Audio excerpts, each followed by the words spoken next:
स्मरणीय गुरुदेव समंत भद्रमणी महाराज की देवला आचार्य परम पूज्य आचार्य प्रवर एक सुंदर सागर महाराज की देवला परम पूज्य मोहनेश्वर गुरु वात्सल्य सिंधु आचार्य श्रेष्ठ सागर महाराज की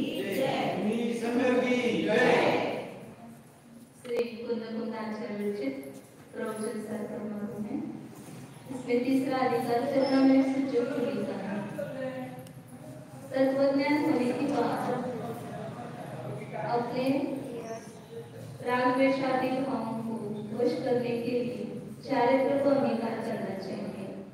तो चारित्र क्या है? किस प्रकार मुनियों का अंतरंग और बहिरंग चारित्र होता है, इसको यहाँ पर बता रहे हैं। ये पढ़ना आवश्यक इसलिए है कि इसमें जिसको हमने गुरु माना है उस गुरु का लक्षण भी हमें पता होना चाहिए। नहीं तो गुरु के नाम से कोई भी वेश बना करके आता है तो हम उनको गुरु मानने लग जाते कि ये हमारे साधु है, ये हमारे गुरु है। लेकिन गुरु ही कौन होते हैं, उनका चारित्र कैसा होता है, ये गुरु की परीक्षा करने के लिए भी हमें उनके स्वरूप को जानना आवश्यक है। और हमें स्वयं धारण करना है, हमें स्वयं मुनि यारिका बनना है। तो हमें अपने जीवन के लिए भी ये भले हमें आज नहीं दे पा रहे लेकिन भविष्य में यह हमारा लक्ष्य है कि हमें भी संयम धारण करना है। तो उस संयम का हमें सही ज्ञान होना आवश्यक है। इसलिए पूरा ये तीसरा अध्याय अत्यंत सूक्ष्म रूप से लिखा गया है, उसको पढ़ना आवश्यक है। तो यहाँ 2-3 दिन से अपन देख रहे थे कि श्रामण्य में मुनिपना में छेद का जो स्थान है, कारण है, उससे हमें दूर रहना है। जो परद्रव्य है, जिन परद्रव्यों का संबंध इस मुनि जीवन में आता है, जो मुनि जीवन के बाहर का परद्रव्य है उसका तो संबंध करना ही नहीं, उससे तो ममत्व करना ही नहीं। लेकिन मुनि जीवन में सहकारित्व जो भी परद्रव्य है, सूक्ष्म परद्रव्य, उसका भी हमें ममत्व नहीं करना चाहिए। ये अपने देखा था, जैसे उदाहरण देते कि आहार में, विहार में, दूसरे श्रवणों में या शरीर में या उपहास में, वस्तिका में, इन परद्रव्यों का भी संबंध होता है। तो इन संबंधी भी ममत्व नहीं करना चाहिए। फिर आगे बता रहे कि श्रावण्य के छेद का कारण आपने बताया, लेकिन श्रावण्य में छेद किसको कहते हैं? छेद मतलब क्या है? छेद किसको कहेंगे? उस छेद का स्वरूप यहाँ पर बता। छेद मतलब दोष, मुनि पर्याय में जो भी दोष लगते हैं उसको यहाँ पर बता रहे हैं। 216 नंबर की कथन है, उसका उत्थान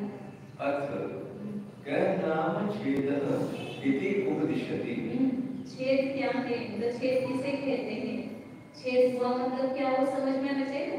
जो गलतियां होती है उसको हम समझेंगे तो गलती को दूर करेंगे, और गलती पता नहीं है तो उसको दूर कैसे करेंगे? दोष को जो समझता है वो मनुष्य है, और दोष को सुधार करता है वो देव है।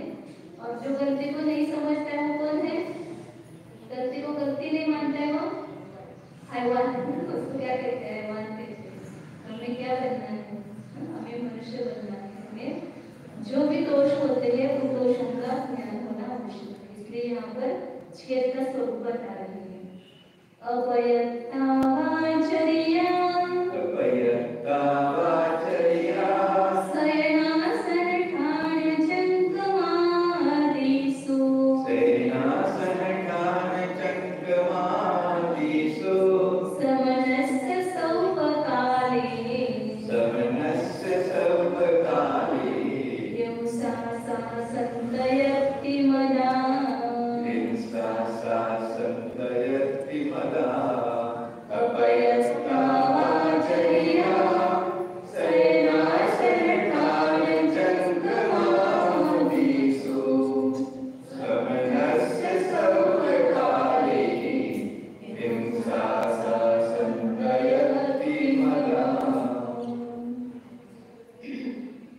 शयन, शयन, आसन, ठान,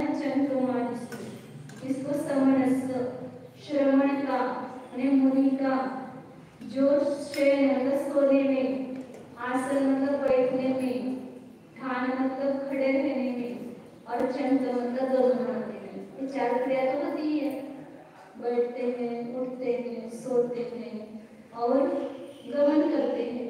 तो इन चारों क्रियाओं में जो अप्रयत्नचर्या, अप्रयत्नशील चर्या मतलब बिना यत्नाचार के बैठना, उठना, देखना। जब भी बैठते तो आंखों से देख करके, पीछिका से परिमार्जन करके बैठना। जब भी गमन कर रहे तो आंखों के द्वारा प्रकाश में देख करके चलना।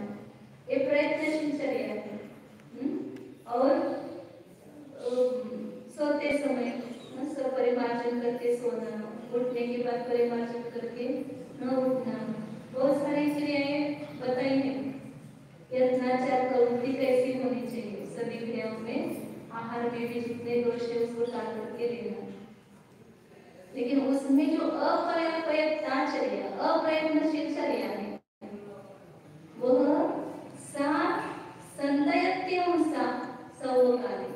वो सतत ही हिंसा है। मतलब कभी जब जीव मरेगा तभी हिंसा, ऐसा नहीं। हमारी प्रवृत्ति ही अयत्नाचार करो है, बिना देखे शोधे या प्रयत्नशील नहीं है।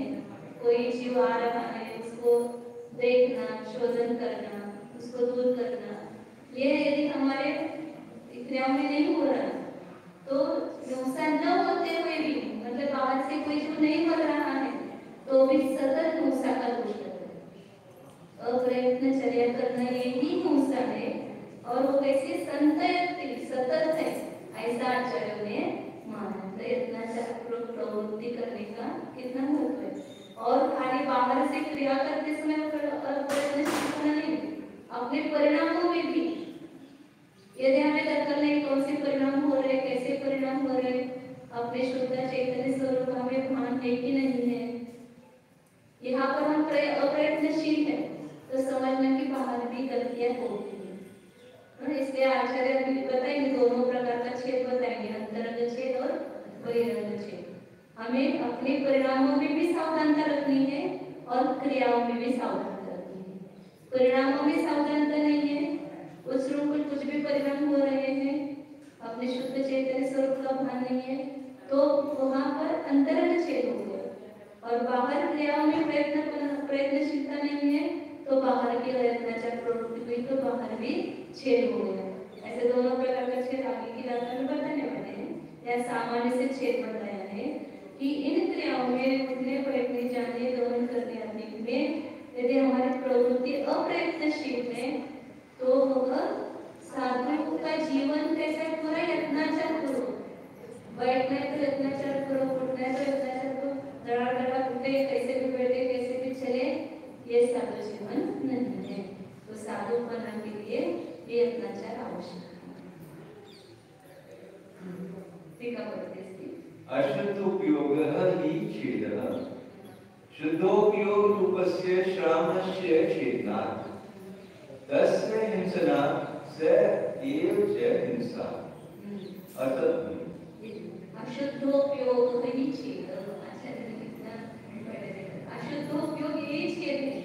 मतलब शुद्धोपयोग न रहना, अपने स्वरूप से विचलित होना, ये वास्तव में क्या है, छेद है। क्यों छेद है वह? क्योंकि शुद्धोपयोग रूपस्य श्रावण्य से छेदना। जैसा शुद्धोपयोग से क्या होता है, शुद्धोपयोग रूप जो मुनि अवस्था है, मुनि के लिए पीछे विशेषण शुद्धोपयोग रूप मुनि धर्मों का अंगीकार करके चार घाती कर्मों का नाश करता है, ऐसा उसका व्याख्या भी है। तो मुनि वास्तव में क्या है, शुद्धोपयोग। शुद्धोपयोग मतलब क्या, अपने शुद्ध चैतन्य स्वरूप आत्मा को जान करके उसमें अपने उपयोग को लगाना, ये शुद्धोपयोग है। और ये शुद्धोपयोग रूप जो श्रवण पना है, ये मुनिपना है। और इससे अशुद्धोपयोग जब होता है तो उससे च्युत होते हैं, उससे श्रावण्य नष्ट होता है, इसलिए श्रावण्य का छेद होता है, इसलिए अशुद्धोपयोग को ही छेद कहा। और उसको ही क्या कहा है, हिंसा कहा है, वही हिंसा है। क्यों? तस्य हिंसना, शुद्धोपयोग की हिंसा होने से शुद्धोपयोग का घात हुआ। जब हम अशुद्धोपयोग रूप से प्रवृत्ति एक समय में एक ही उपयोग होगा, एक तो शुद्धोपयोग होगा या शुभ अशुद्धोपयोग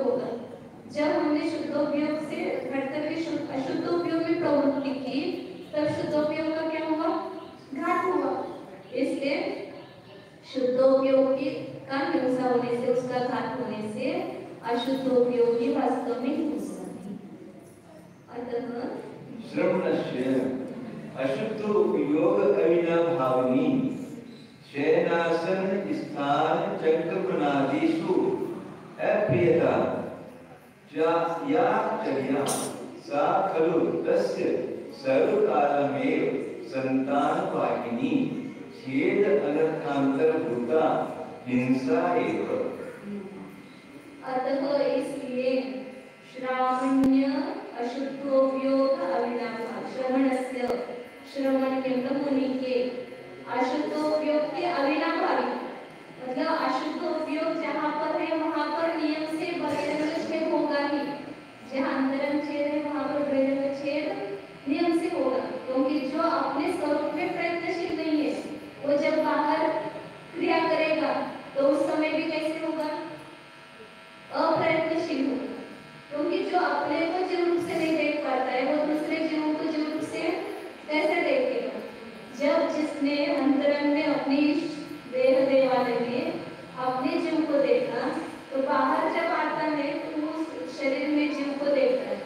जैसा मैंने अपने को अपने में चैतन्य देखा है चैतन्य स्वरूप आत्मा, वैसा ही शरीर में भी चैतन्य स्वरूप आत्मा वास कर रहा है। जो अंदर में आत्मा देखता है वो बाहर में भी सब शरीरों में, बाहर के शरीर नहीं देखता है, उस शरीर में निवास करने वाले जीव को देखता है, आत्मा को देखता है। इसलिए ऐसे भावी नहीं होते कि उस जीव पर अपने भाव में रखे या उसका घात हो जाए, अपने पाँव से उसका मर्दन हो जाए, ऐसे भाव भी उत्पन्न नहीं होते, क्योंकि ऐसे जीव को हम घात कैसे करेंगे जो अपने सिद्ध समान है। तो इसलिए जो अशुद्ध उपयोग का अविनाभावी क्या बताया, अविनाभावी का क्या होता है, उसके बिना नहीं होना। अशुद्ध उपयोग के बिना बाहर अप्रयत्न रूप चर्या नहीं होती। जहाँ अशुद्ध उपयोग है वहाँ पर अप्रयत्न रूप चर्या नियम से पाई जाती है। अप्रयत्न मतलब बिना प्रयत्न की, प्रयत्न के अभाव, प्रयत्न का अभाव। तो श्रवण मुनि की अशुद्ध उपयोग की अविनाभावी मतलब परिणामों में जहाँ पर अशुद्धता आई है वहाँ पर बाहर क्रियाओं में भी क्या होता है, अशुद्धता आती है। तो वहाँ पर शयन में, आसन बैठने में, खड़े रहने में, चंद्रमन तत्व परिभ्रमण आदि करने में अप्रयत्न चर्या होती है।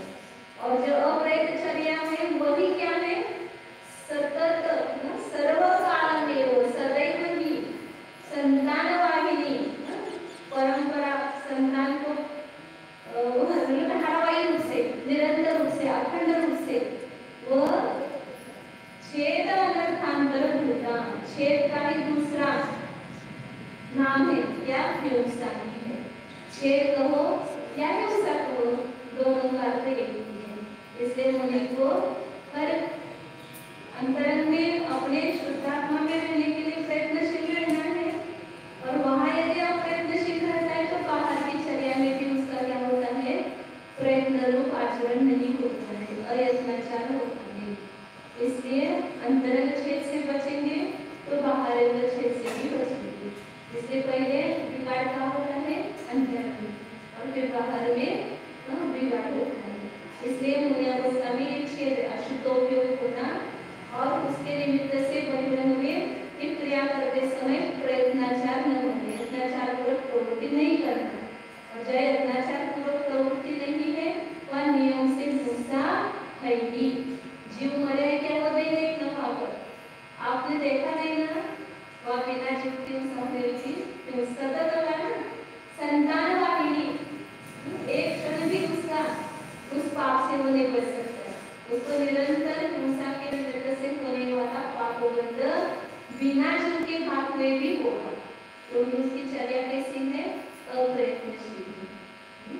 और प्रयत्न तो कभी जो मर भी जाए वो आगे से बताएंगे तो भी वह हिंसा नहीं। और प्रयत्न करते और नहीं करते हैं और जीव नहीं मरता है तो भी वहाँ पर हिंसा होती है। इसलिए यत्नाचार पूर्वक प्रवृत्ति जैसे नाचक शुद्धोपयोग भावना प्रतिबंधक छेदम करती है। शुद्धोपयोग जो भावना है सतत में शुद्ध चैतन्य आत्मा हूँ, इस प्रकार की भावना विराज करते हैं और उसमें जो प्रतिबंधक है, उसमें रुकावट करने वाला है, उसको छेद देते हैं। मता समता का योग लक्षण सामान्य छेद कारण होता हिंसा। मान लेंगे क्या मानी गई है? हिंसा। कौन सी हिंसा मानी है? शुद्धोपयोग, जिसका लक्षण ऐसे मुनिपने के छेद में कारणभूत। मुनिपना कब है? यदि शुद्धोपयोग है तो मुनिपना, अशुद्धोपयोग से नहीं है तो वो मुनिपना नहीं। शुद्धोपयोग मतलब अंतरंग शुद्ध आत्मा की अनुभूति, जिसको है उसमें मुनिपना है, और वो नहीं है तो वहाँ पर मुनिपना भी नहीं है, वो सतत हिंसा है।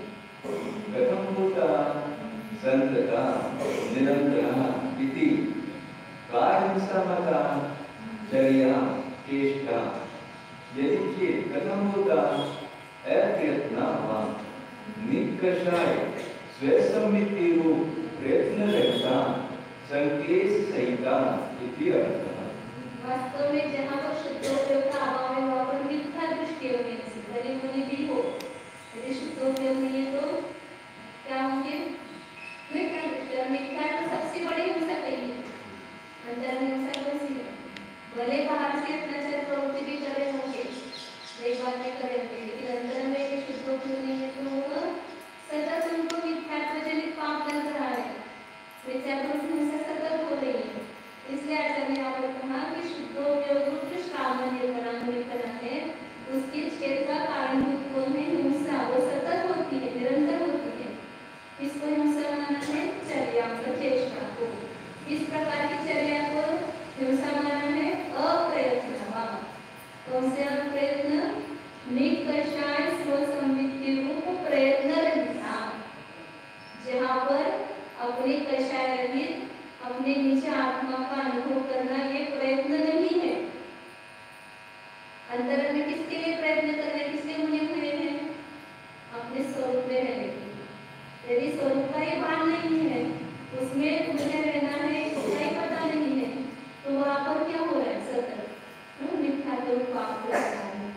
और संदेश सहिता, जैसे वो चर्या संदेश से सहित है और अंतरंग अनुभूति रूप प्रयत्न से रहित है, तो वो सतत हिंसा कही है।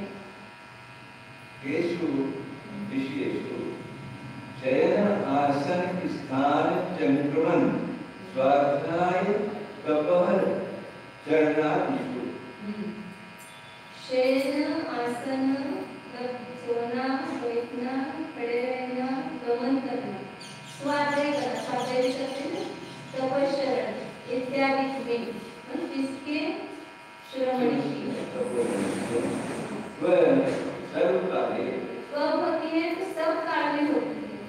जैसे कहते हैं कि एक जिसका बराबर है उसका सब कुछ बराबर है, और एक गलत हो गया तो सब कुछ गलत हो गया। यदि वह अपने स्वरूप को जान करके अपने स्वरूप में स्थिर रहता है, समता भाव है, तो सभी आचरण उसका कैसा होगा? सही होगा। और यही पर जिसकी गलती होती है उसकी सब क्या हो जाती है? गलती होती है। आप देखते हैं ना, गणित हल करना है तो सही गणित कौन कितने होते हैं? सही उत्तर जो है कितने प्रकार का होता है? एक ही प्रकार का होता है। और गलत उत्तर कितने प्रकार के होते हैं? बहुत सारे हो सकते हैं। शिक्षक ने कोई अपने को गणित हल करने के लिए दिया है और सब कॉपियों में आपने हल कर दिए और सब कॉपियां बंद करो, अब शिक्षक को गणित हल करके दिखाएंगे तो सही उत्तर कितने प्रकार के होंगे? एक ही प्रकार का होगा। और गलत कितने होंगे? अनेक। और गलती कहाँ होगी? कहीं एक पहली सीढ़ी में आपकी गलती हो गई, फायदे होते हैं उसको क्या बोलते हैं? हमारे फायदे होते गणित। एक गणित की पहले गलत हो गई तो बाकी सब कैसे होगी? सब गलत ही होगी ना। ऐसे यहाँ पर भी गणित सूत्र है श्रवण अवस्था में, एक पहला सूत्र यदि गलत हो गया, हमने मुनिपने का भाव ही नहीं गलत किया कि किसको मुनिपना कहते हैं? समता भाव। और समता भाव क्या है? शुद्धोपयोग, निर्विकल्प समाधि, इसको मुनिपना कहते हैं। और यहाँ पर हमने हमारी गलती हो गई, हमने पता नहीं है तो वो आगे क्या मणिपना का पालन करेगा, नहीं कर सकते। इसलिए आचार्य यहाँ पढ़ते हैं कि जो शुद्धोपयोग रूप अपने सामान्यपणे से च्युत हो गया, उसकी क्या हो रही, निरंतर हिंसा हो रही है, निरंतर अप्रयत्न रूप आचरण हो रहा है। बाह्य व्यापार रूपः शत्रुवः तावत् पूर्वमेव त्यक्तः तपोधनैः अशनशयन आदि व्यापारैः पुनः त्यक्तम् न आयाति। श्रवण्य मुनि ने क्या किया है, जो बाह्य व्यापार शत्रु है, बाह्य व्यापार शत्रु क्या है, तावत् पूर्वमेव त्यक्तः तपोधनैः, बाह्य व्यापार शत्रु को से उद्योग धंधा करना, खेती करना और क्या क्या धंधा करना, इसमें पाप है कि पुण्य है? जो भी व्यापार धंधा करते हैं हम उसमें पाप ही है, सब पाप रूपी प्रवृत्ति है। घर गृहस्थी भी जो भी काम कर रहे हैं, पंच सुना कर रहे हैं, ये सब कैसे व्यापार है? ये तो अशुभ रूपी है, ये तो उन्होंने पहले छोड़ दिए हैं मुनि होने के पहले। अब मुनि होने के बाद कौन सा व्यापार है? केवल भोजन, सोना, बैठना, इतना व्यापार उसको नहीं छोड़ सकते हैं। जब तक मुक्ति नहीं होती है तब तक ये तो कार्य करना ही पड़ता है। तो उन इसलिए कह रहे कि बाह्य व्यापार जिसमें 5 प्रकार के पाप होते हैं, ऐसे शत्रु तो उन्होंने पहले ही छोड़ दिए हैं तपोधन ने। अब अशल शयनादि जो व्यापार है वो नहीं छोड़ सकते हैं, इसलिए वो अभी प्रवृत्ति है उस क्रियाओं में। ततः कारणात् अंतरंग क्रोधादि शत्रु निग्रहार्थम तत्रापि क्लेशः सल्क्लेशः न कर्तव्यः इति। इसलिए अंतरंग क्रोधादि रूप जो शत्रु है उसका निग्रह करने के लिए वहां पर भी संक्लेश नहीं करना चाहिए। उन्होंने अवस्था में प्रवृत्ति करते हुए अब बाहर के व्यापार तो छोड़ रहे हैं, भोजन व्यापार आदि नहीं छोड़ सकते, लेकिन उस भोजन आदि में भी क्रोधादि शत्रुओं पर हमें निग्रह करना है। कोई भी क्रोध मान लोभ न उत्पन्न हो, राग द्वेष पैदा न हो, उसका निग्रह करने के लिए वहां पर भी मतलब भोजन आदि में भी संक्लेश नहीं करना चाहिए। इस प्रकार का छेद से बचने के लिए ये इशारा दिया है आचार्य ने। यदि हम मुनि अवस्था में भी इसमें प्रयत्नशील नहीं रहेंगे अपने शत्रु पर विजय प्राप्त करने के लिए, तो बहिरंग छेद नियम से होगा।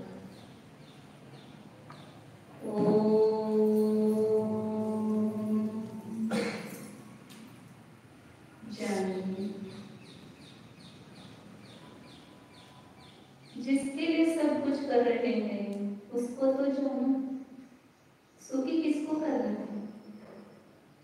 शरीर तो कभी सुखी होता नहीं है क्योंकि वो अचेतन है, जड़ है। आत्मा को हमें सुखी करना है, तो आत्मा कौन है, कैसा है, उसको एक बार जानो तो सही, उसका परिचय तो प्राप्त करो।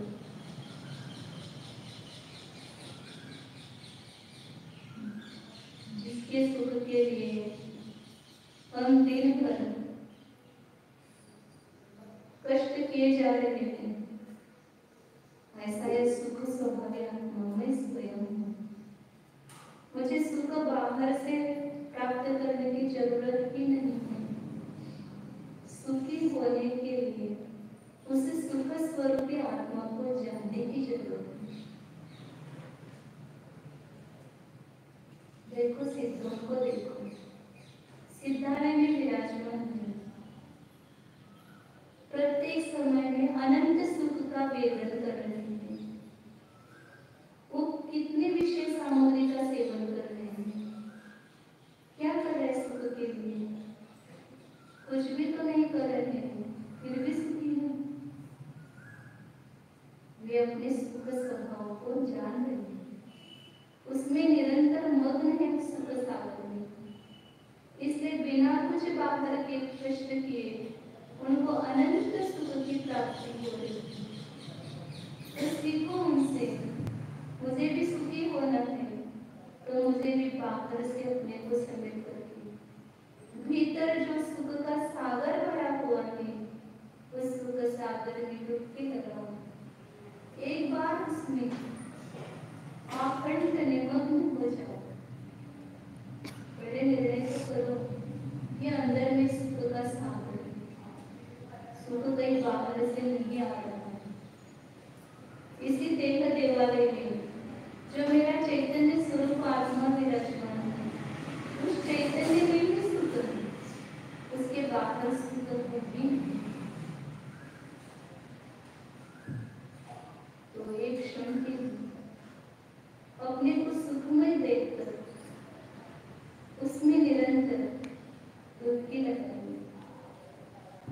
तो देखो कैसी सुख की लहरें उड़ती है, संपूर्ण सर्वांग में रोमांच उपस्थित होता है।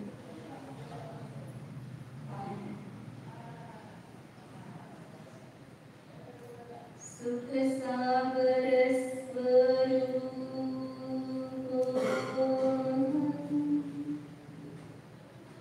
अनंत सुख संपन्न स्वरूप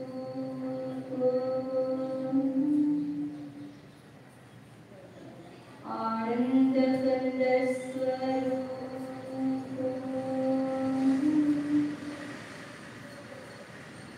विषयातीत सुख स्वरूप